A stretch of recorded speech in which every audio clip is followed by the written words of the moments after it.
Assalamualaikum mga kapatid. Hintay po muna tayo at isi-share ko po muna yung ating video. Sandali lang po.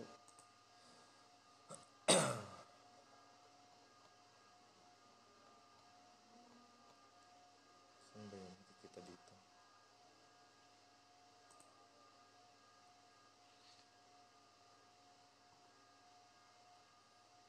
Hindi makita.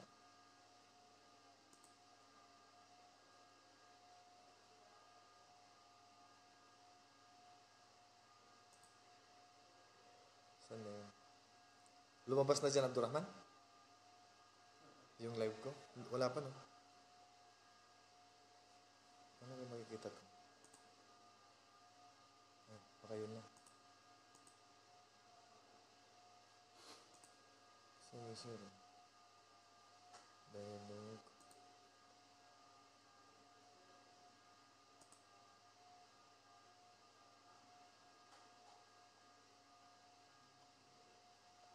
Ito na. Share ko lang.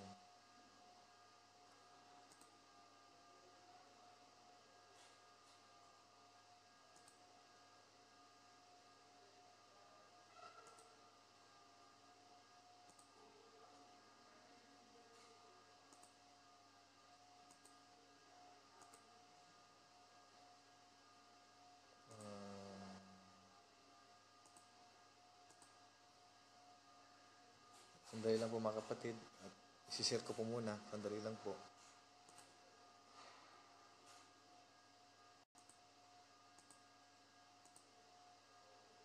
Share lang po muna natin.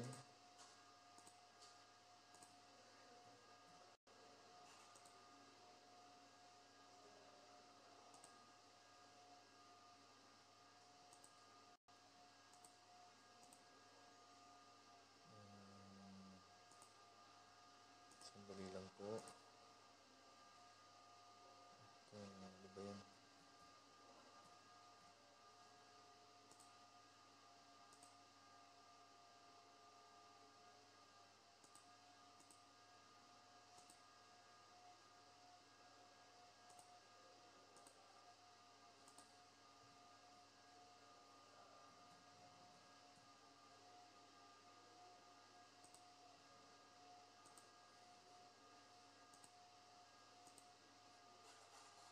Okay.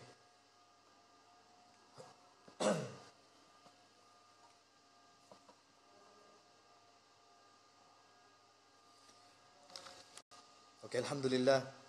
Alhamdulillahi wassalatu wassalamu al-atammani al-akmalani ala abdihi wa rasulihi wa aminihi ala wahyihi nabiyina Muhammadin wa ala alihi wa sahbihi wa man tabi'ahum bi ihsanin ila yaumiddin. Amma ba'd. Assalamu alaikum wa rahmatullahi ta'ala wa barakatuh. Ngayon ay nandito naman tayo, nagkita-kita tayo ulit. At dapat po sana ay kahapon po ako nag-live broadcast po. Kaya lang po sa hindi inaasang pagkakataon ay mayroon po akong importanteng napuntahan. At sa pamumuno po ng e-Dialogue PH, i-welcome po natin yung isa po sa kapatid natin na nag-Muslim din sa pamagitan ng e-Dialogue, si Marie Chris Dasela. Congratulations po Sister Marie Chris Dasela sa pagyakap ninyo po sa Islam. Alhamdulillah, welcome po natin ang ating kapatid. Ngayon, ang ating tatalakayin ngayon ay tungkol po sa pamagat. Kung talagang mahal mo si Jesus, ay sundin mo siya at huwag sambahin. Kung mahal mo si Jesus, sundin mo siya at huwag sasambahin. Kami mga Muslim, tunay na mahal namin si Jesus. Hindi kami nagmalabis sa Kanya sa pagmamahal. Hindi masasabi ng mga Kristiyano o ng mga hindi Muslim na kami ay hindi nagmamahal kay Jesus. Bagkus kami po ang tunay na nagmamahal kay Jesus. Pero hindi kami nagmalabis sa pagmamahal kay Jesus. Bagkus ang pananaw namin kay Jesus ay isang sugo at propeta, katulad ng kanyang sinabi sa kanyang panahon at katulad din kung ano ang binanggit sa Quran. Sinabi ng propeta sallallahu alaihi wasallam, sabi niya, fi Sahih al-Bukhari, ito po ay napak-authentic na hadith, Sahih Bukhari, at sinabi ng propeta sallallahu alaihi wasallam, la tatruni kama atratin nasara Isa ibn Maryam. Huwag kayong magmalabis, sabi ng propeta sallallahu alaihi wasallam, sa pagpuri sa akin katulad ng pagmamalabis ng mga Kristiyano kay Jesus. Kasi kaming mga Muslim, hindi kami nagmalabis sa Kanya. Kaming mga Muslim, ang pagkakilala namin kay Jesus, isang dakilang propeta. Isang magiting na propeta. Isang propetang napakataas ang kanyang antas, pero hindi kami nagmalabis sa pagmamahal sa Kanya. Ngunit ang mga Kristiyano, ang mga hindi Muslim, nagmalabis sila. Si Jesus, hindi lang kinilala bilang propeta, kundi hinigitan pa ang pagkakilala sa Kanya bilang propeta, itinaas siya sa pagka-Diyos. Ito ba ay tama o mali? So, ang dapat mga kapatid at mga kababayan kong mga hindi Muslim, kung mahal mo si Jesus, susundin mo siya at hindi sasambahin. Sinabi ng Allah sa Quran, at ito ang sinabi ni Jesus sa panahon niya. Ito ang sinabi ni Jesus. Titingnan natin kung siya ba ay nag-utos sa mga tao na sambahin siya o mayroon siyang inutos sa mga tao na ito ang sambahin. Ang sabi niya sa verse sa Quran, sa verse ng kanyang ina na si Maryam, chapter Maryam, chapter o surah Maryam, sabi ng Allah, Inna Allah Rabbi wa Rabbukum fa'budu, hada siratum mustaqim. Ito ang sabi ni Jesus. Katotohanan na ang Allah ang Panginoon ko at Panginoon ninyo, kaya't sambahin ninyo siya dahil yan ang daan tungo sa matuwid na landas. Ang sabi ni Jesus, ang Panginoong Allah ang sasambahin at hindi siya. Kaming mga Muslim, sinusunod namin ang sinabi ni Jesus. Mahal namin si Jesus eh. Hindi kami nagmalabis sa Kanya. Ngayon, ikaw na kababayan namin na hindi Muslim, ikaw ba, mahal mo si Jesus? Ikaw ba, nabasa mo ba ang Bible na inutos sa iyo ni Jesus na sambahin siya? Kami, kahit hindi namin nabasa ang Bible, ang buong Biblia, alam namin na hindi inutos ni Jesus na sambahin siya. Kailanman. Maging sa kanyang mga disipulo, sa kanyang sarili, sa kanyang ina, hindi niya ipinagutos na sambahin siya. Ngayon, bakit sinasabi ng mga hindi Muslim na sambahin si Jesus o gawing anak si Jesus ng Diyos, gawin siyang anak ng Diyos o gawin siyang Diyos na nagkatawang tao, samantala, wala naman siyang sinabi sa Biblia sa bagay na yan. Bagkus ang maraming katibayan na si Jesus ay sinabi niya sa Quran na siya ay sugo lamang at propeta ng Allah subhanahu wa ta'ala. At kung titingnan mo kapatid, doon na lang sa katangian ni Jesus at ihahambing natin sa katangian ng Diyos, makikita at malalaman mo na si Jesus ay hindi Diyos. Napakalinaw. Sabi ng Allah sa Quran,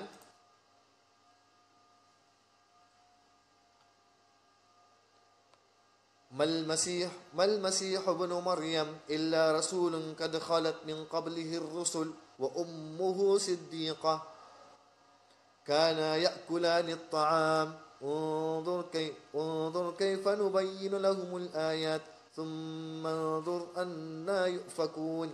Ino ang sinabi ng Allah sa Quran. Sino ba si Jesus na anak ni Birhing Maria? Hindi siya anak ng Diyos. Si Jesus na anak ni Birhing Maria, maliban na lamang siya ay isang sugo ng Allah subhanahu wa ta'ala. Sino ba si Jesus na anak ni Birhing Maria kundi isang sugo lamang ng Allah subhanahu wa ta'ala? Kada khalat min qablihi rusul, na sumunod lamang siya sa mga naunang mga sugo na namatay na. Sumusunod lamang siya sa kanila. Wa ummuhu siddiqa, at ang kanyang ina ay nagsasabi ng totoo, matapatin, mananampalataya sa anumang kautusan ng Allah subhanahu wa ta'ala. Ito ang katangian niya. Kana ya'kulani at-ta'am. Si Jesus at ang kanyang ina kumakain. Si Jesus at ang kanyang ina kumakain. Mayroon bang Diyos na kumakain? Mayroon bang isang kinikilalang Diyos na kakain? So, ang katangian ng pagkain is pangangailangan. Ito ay katibayan na si Jesus ay hindi Diyos. Kana yakulan at-ta'am. Unzur kayfa nubayyin lahumul ayat. Tingnan mo. Tingnan nyo kung paano namin ipinahayag at ibinigay ang maliwanag na katibayan tungkol sa kanila. Thumma unzur anna yufakun, at pagkatapos doon, may pakita sa kanila ang katibayan na si Jesus ay sugo, si Jesus ay propeta, isang magiting na propeta at dakilang propeta, anna yufakun, naligo pa rin sila, lumayo pa rin sila, hindi pa rin sila nakinig. Ang pagsabi na si Jesus ay sambahin, walang katibayan. Ang pagsabi na si Jesus ay sambahin, ay walang katibayan. Hindi katibayan na sinasabi lang ng pastor, sinasabi ng padre, sinasabi ng sino man hindi Muslim na si Jesus ay sambahin, dapat may katibayan. Kaya nga sa araw ng paghukom, si Jesus ay magiging inosente sa inyong pagsamba sa Kanya. Sa araw ng paghukom. Bakit? Wala naman siya sinabi na Diyos eh. Wala naman siya sinabi na sambahin natin siya. Sabi nga ng Allah, وَإِذْ قَالَ اللَّهُ يَا عِيسَى أَأَنْتَ قُلْتَ لِلنَّاسِ اتَّخِذُونِي وَأُمِّيَ إِلَٰهَيْنِ مِن دُونِ اللَّهِ قَالَ سُبْحَانَكَ مَا يَكُونُ لِي أَنْ أَقُولَ مَا لَيْسَ لِي بِحَقٍّ إِن كُنتُ قُلْتُهُ فَقَدْ عَلِمْتَهُ تَعْلَمُ مَا فِي نَفْسِي وَلَا أَعْلَمُ مَا فِي نَفْسِكَ. Yan ang sinabi ng Allah na ikinukwento niya ang araw ng paghukom dahil walang Diyos, walang nakakaalam sa araw ng paghukom kundi ang Allah lang. Sinabi niya, وَإِذْ قَالَ اللَّهُ يَا عِيسَى at sa araw na yaon, at sasabihin ng Allah kay Jesus, أَأَنْتَ قُلْتَ لِلنَّاسِ اتَّخِذُونِي وَأُمِّيَ إِلَٰهَيْنِ مِن دُونِ اللَّهِ. Ikaw ba, Jesus? Nagsabi ka ba sa mga tao na sambahin kanila kasama ng iyong ina? Ikaw, Jesus? Tatanungin ng Allah si Jesus. Kasi sa panahon ngayon, sinasamba si Jesus. Tatanungin ngayon, ikaw ba, Jesus, ay nagsabi sa mga tao na sambahin kanila kasama ng iyong ina? Anong isasagot ni Jesus?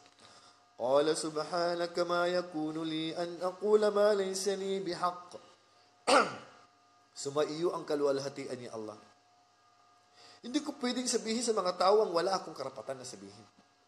In kuntu qultuhu faqad alimta. Ya Allah, kung sinabi ko man yan, nalaman mo na yan, Ya Allah. Kaya, walang karapatan si Jesus na sabihin sa atin na sambahin siya. Kaya kung mahal mo si Jesus, sundin mo siya. Kilalanin mo siya bilang anak ni Maria. Anak ng isang tao. Na hindi siya pwedeng maging Diyos kasi ang Diyos hindi kumakain, hindi nangangailangan, hindi ipinapanganak. Kaya kaming mga Muslim, tunay na kami ay naniniwala kay Jesus at hindi kami nagmalabis sa Kanya. Kasi pinagbawalan kami. At ganoon din si Jesus, hindi na sinabing sambahin siya. Napakaraming talata. Sa Bible, kayo na lang pong bahala magbasa sa Bible. Hanapin nyo na lang po napakaraming talata na si Jesus ay sugo at propeta ng Panginoong Allah at hindi siya isang Diyos o anak ng Diyos. Magbasa tayo ng isang talata sa Quran. Tilka ar-rusulu faddalna ba'dahum 'ala ba'din minhum man kallama Allah. At silang mga sugo ng Allah Subhanahu wa Ta'ala ay pinili namin sa kanila ang iba't ibang antas. May mataas ang antas, may kinausap ng Allah ng direct, mayroong nilikha ng walang tatay at walang nanay at yun si Adan, at mayroong ginawa ng Allah na kanyang best friend at yun si Ibrahim, at mayroong nilikha ng Allah sa pamagitan ng kanyang salita, yun ay si Jesus na walang ama, at ang pinakahuling propeta na si Muhammad sallallahu alaihi wasallam ay kanya-kanyang antas. Tilka ar-rusulu faddalna ba'dahum 'ala ba'd minhum man kallama Allah wa rafa'a ba'dahum darajat at min wa atayna Isa ibn Maryam al-bayyinat wa ayyadnahu bi ruhil qudus. At dito si Jesus ay binigay sa kanya ng Allah ang mga malilinaw na katibayan na siya ay sugo ng Allah. Ano yung mga malilinaw na katibayan? Si Jesus kaya niyang bumuhay ng patay. Kaming mga Muslim, mga kapatid, naniniwala po. Kami, mahal namin si Jesus eh. Naniniwala po kami na si Jesus ay kaya niyang buhayin ng patay. Kaya niyang gamutin lahat ng uri ng sakit. Yan ang mga kapangyarihan o miracle, himala na ibinigay sa kanya ng Allah. Hindi namin itinatanggi yan. Tanggap namin yan at naniniwala kami dahil binanggit sa Quran. Pero yun ba ay katibayan na siya isambahin? Bagkus hindi katibayan. Dahil yung mga bagay na yun, na himala na binigay sa kanya ng Allah, na kaya niyang bumuhay ng patay. Kaya niyang gamutin ang may kitong, ang hindi makapagsalita, ang bulag. Kaya niya lahat yun. Sa kapahintulutan ng Allah subhanahu wa ta'ala. Hindi niya ginawa yung galing sa kanyang sarili. Kasi bakit? Hindi naman siya Diyos eh. Ipinadala lamang siya ng Allah sa atin para saan? Para sabihin na hindi siyang Diyos, kundi ang sambahin ang Allah subhanahu wa ta'ala. At ang katotohanan mga kapatid, hanggang ngayon si Jesus ay hindi pa namamatay. At ang akala nung mga Hudyo noon ay napatay nila si Jesus, hindi nila napatay. Wa qawlihim inna qatalna Isa ibn Maryam. Anong sabi ng mga hindi Muslim noon? Sinasabi nila na si Jesus, wa qawlihim inna qatalna al-Masiha Isa ibn Maryam. At sinasabi nila na napatay namin si Jesus na anak ni Maria. Rasulullah wa ma qataluhu wa ma salabu. Na siya ay sugo ng Allah. Akala nila napatay nila si Isa na anak ni Maria, na sugo ng Allah, wa ma qataluhu wa ma salabuhu walakin shubbiha lahum. Hindi nila napatay, hindi nila naipako, ngunit mayroong isang kasama si Jesus na iginaya ang mukha niya sa kanya. Ito pong katotohanan. Ayon sa tafsir ni Ibn Kathir, at sinabi ng iba, sa ibang mufassirun, na si Jesus ay nagsabi doon nung tumakbo siya sa kanila, sa kanyang mga kasamahan, sino ba sa inyo ang gustong maging kamukha ko? At naghihintay sa kanya ang paraiso. Yun ang gantimpala na ibibigay sa kanya. At yung isang binata, nagtaas ng kamay, sabi niya, Jesus, ako. At itinaas ng Allah si Jesus, at yun ang nahuli ng mga Hudyo at kanilang naipako, ay yun naging kamukha ni Jesus. Ibig sabihin, si Jesus ay hindi siya naipako at hindi siya namatay at hanggang ngayon ay buhay siya. At sa araw ng paghukom, ayon sa hadith ni Bukhari, sa hadith na sahih, ito po, basahin natin. Wa fi sahih al-Bukhari, an Abi Hurairah radhiyallahu anhu qala Rasulullah sallallahu alaihi wasallam, hadith na authentic talaga, ito ay inipon ni Bukhari na naisalaysay ni Abu Hurairah, at sinabi ng propeta sallallahu alaihi wasallam, la taqumu as-sa'a hatta yanzila fikum ibnu Maryam hakaman muqsita fayaksiru as-salib fayukassiru as-salib wa yaqtulu al-khinzir wa yad'u al-jizyata wa yafidu al-mal hatta la yaqbaluhu ahad. Hindi magugunaw ang mundo, hindi basta-bastang magugunaw ang mundo hanggat hindi bababa si Jesus. Na siya ang mag-ahatol, siya ay magiging makatarungan. Susundin niya kung ano ang dala ni Propeta Muhammad. Susundin niya ang dala ni Propeta Muhammad. Yan ang gagawin ni Jesus. Hindi basta-bastang magugunaw ang mundo.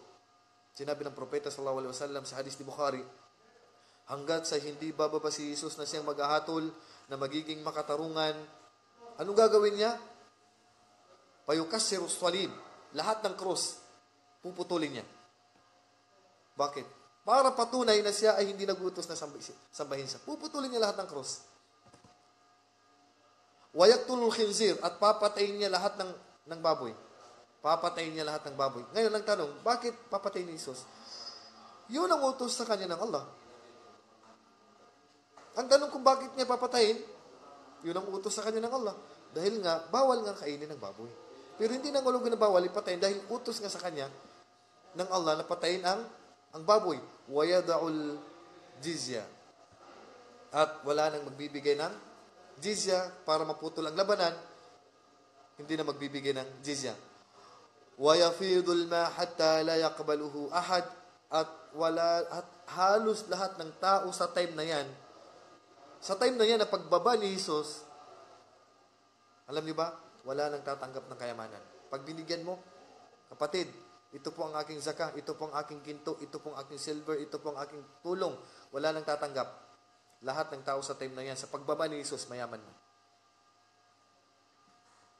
At si Jesus, Bago maguna ang mundo, mamamatay muna siya. Tanda yun na siya ay tao at hindi Diyos. Tanda na siya ay tao at hindi siya Diyos. Napakaraming talata mga kapatid na si Jesus ay sugo lamang at propeta ng Allah. At hindi siya nagutos na siya ay sambahin natin. So inshallah, sinabi pa ng Allah subhanahu wa ta'ala, Ya alal kitabi la taghlu fi dinikum. O kayo mga alul kitab, kayo mga Hudyo, kayo mga Kristiyano, huwag kayo magmalabi sa inyong relihiyon. La taghlu fi dinikum wa la taqulu ala Allahi illa al-haq. At huwag kayo magsasalita sa Panginoong Allah. Huwag kayo magsasalita. Maliban lang itong katotohanan. Huwag mong sasabihin ng Diyos may anak. Na si Jesus ay anak ng Diyos. Saan mo kinuha ang iyong katibayan? Dahil pag sinabi mo na ang Diyos ay Ama, at siya'y may anak, para mo na rin sinabi na si Jesus ay sambahin din natin. Ngayon, mayroon ba tayong mababasa na si Jesus ay nagsabi na sambahin natin? Kaya nga kung mahal mo si Jesus, kapatid, sundin mo siya. Ibig sabihin, handa kang mag-Muslim kung mahal mo si Jesus. Pero pag hindi mo mahal si Jesus, kung hindi mo siya mahal, ibig sabihin, sasambahin mo siya. Hindi mo siya mahalin. Kaming mga Muslim ang tunay na nagmamahal kay Jesus kasi sinusunod namin si Jesus. Bagkus pagyayakap ka sa Islam, hindi magiging kumpleto ang pagiging Muslim mo hanggat hindi mo saksihan na si Jesus ay sugo lamang ng Allah. Hanggat hindi mo saksihan na si Jesus ay sugo lamang ng Allah subhanahu wa ta'ala. At sinabi rin ni Jesus na may susunod sa kanyang sugo at propeta.